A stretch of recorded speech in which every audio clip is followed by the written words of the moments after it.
welcome back. And today, first of all, I created a video earlier and it kind of touched on the fact that my YouTube channel is really about my entrepreneurial journey. Yes, the videos and what I'm currently putting out there is all part of learning along the entrepreneurial journey. So that is why I've been putting some of these videos out there, but they've also been there to try and distract me. And I'll get into that in a minute. But basically, as I mentioned, this channel is really about my entrepreneurial journey because I do believe I will be a successful entrepreneur one day. And this is what this video effort that I'm putting into YouTube and creating these videos is really for, is to document my journey. So as I mentioned, these videos have been there to paste over what's really going on inside. And one of the things I did mention in a video on Facebook that my house in the UK, it's getting close now. Basically, I moved to the UK when I was like 20. I worked hard every day. There wasn't days that the only time I wasn't working is when I was either away on holiday or came to South Africa or something to that effect where I took leave. I basically worked for almost 13 years and I managed to buy a house in 2007. A 2-bedroom, 1-bathroom, ground floor flat, if you want to call it that rather, in London, in East End London, and that area is really developing. I was 27 at the time, okay. I managed, my boss that I worked for, he actually helped me get my house. He was basically there as a guarantor, so that I could get my house in London. And that was amazing because he was an amazing man. Like, I can't even describe what this dude was just. And I suppose in my life, the reason why I am like I am with a lot of my employees is because of something that he's left me with and he's imprinted on my life. So I'll never forget him. And as I say, he helped me buy my house in the UK. It was like an amazing feat. Because of his age, we only got a 12-year mortgage. And because of how much houses in London cost, I did mention this in the other video, but basically I took a 12-year interest-only mortgage. So yes, the house is mine. In the 12 years, you either start paying it off, or you sell it, or you get it remortgaged, or whatever you need to do in that 12-year period. Majority of the time, they want you to try and pay it off, okay? And I was in the process of selling my house, got a buyer for it. They accepted the offer. Everything's taken a little bit of time though. I'm obviously in South Africa and there's just been one thing after the other, and we were basically like crossing the finish line and the buyer pulled out. This was about 3 weeks ago, I think. This is like because of the fact that I thought I had until July. I do have until July, but I thought I had until July, like the 7th or the 9th or something like that.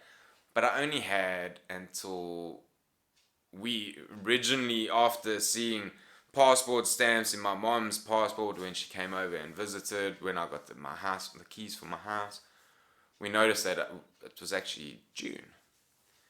So I managed to speak to the people at the mortgage company and they said, well, I have until the end of June. Okay, so you have until the end of June now. Cool. Got to try and get it remortgaged. Because obviously the buyer's pulled out. Yes, there is an option of trying to sell it for less. And that's not the option I'm fighting for. So like when I don't really want to go that route at all, so I'm putting all my eggs in trying to get not all my eggs,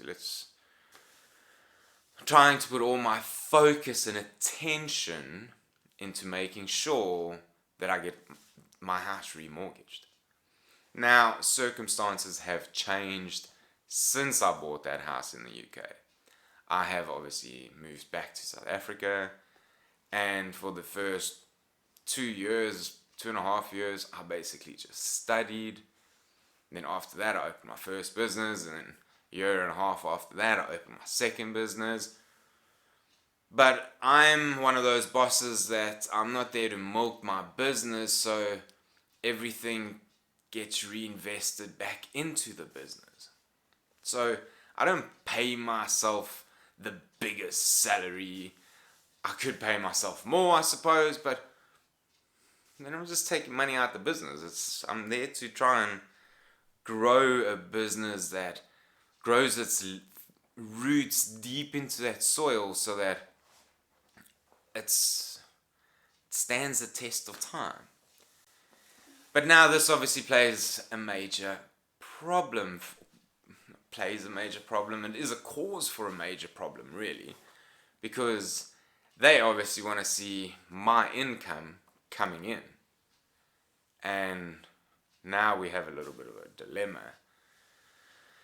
So I've got my accountant on the case at the moment, doing the tax returns and stuff like that for both of my companies and for myself, and hopefully we can put something together. I personally don't think I earn that at that threshold that they are looking for, which is like £25,000 a year. It's not a lot of money, and I know that I earn more than that in my business sense, like businesses, but that money's there. It's not hard.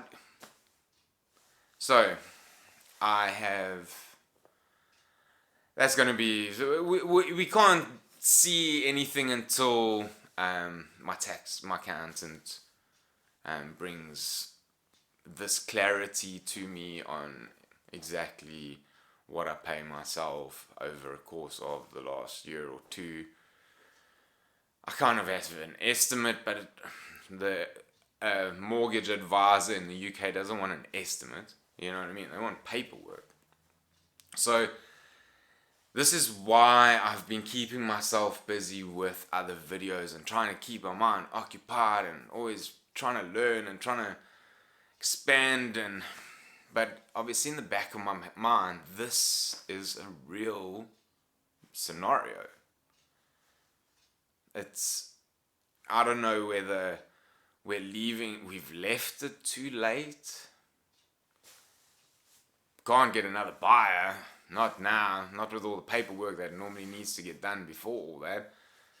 Maybe if I drop my price, will the other buyer come back to the table? I don't want to go for that option though. I want to fight for what is mine. And yes, I know that rather get something out would be a good route to go.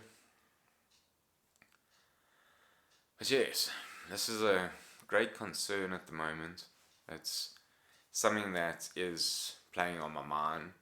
And as I mentioned in the the video earlier, that if I'm going to have a channel dedicated on what I'm doing in life and how I'm handling life's situations and how I'm growing as an entrepreneur to be a successful entrepreneur one day, even though a lot of people say I'm a successful entrepreneur already,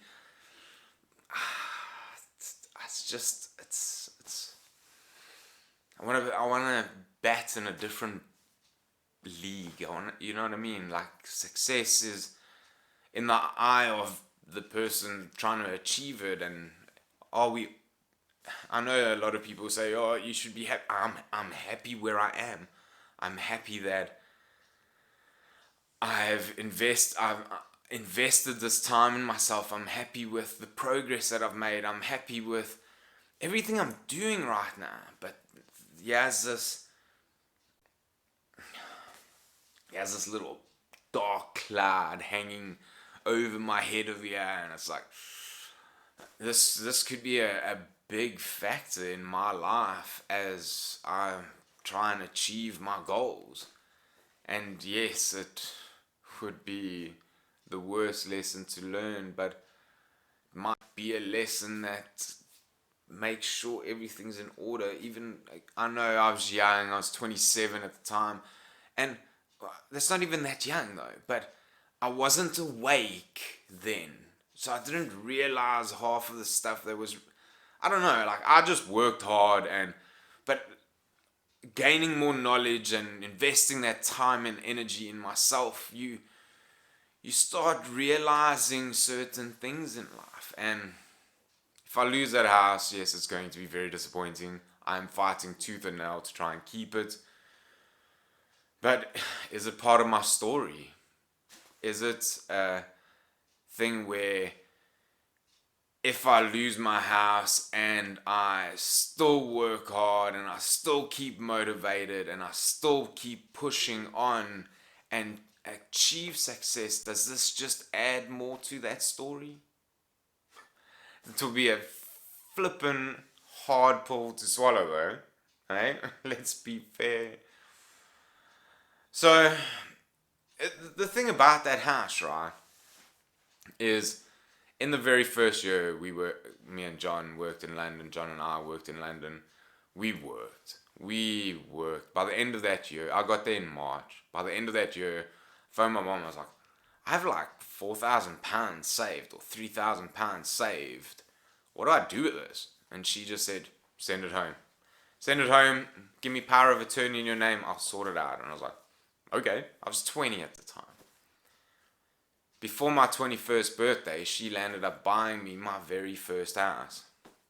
Okay, with the money, that deposit and all that, and got my very first house just before my 21st birthday. We sold that, bought another one in Cape Town for my 23rd-ish, 24th. And the one I bought in London was from the proceeds of that very first house, which helped me buy that next house. So I really don't want to lose that, because that's like, at the moment,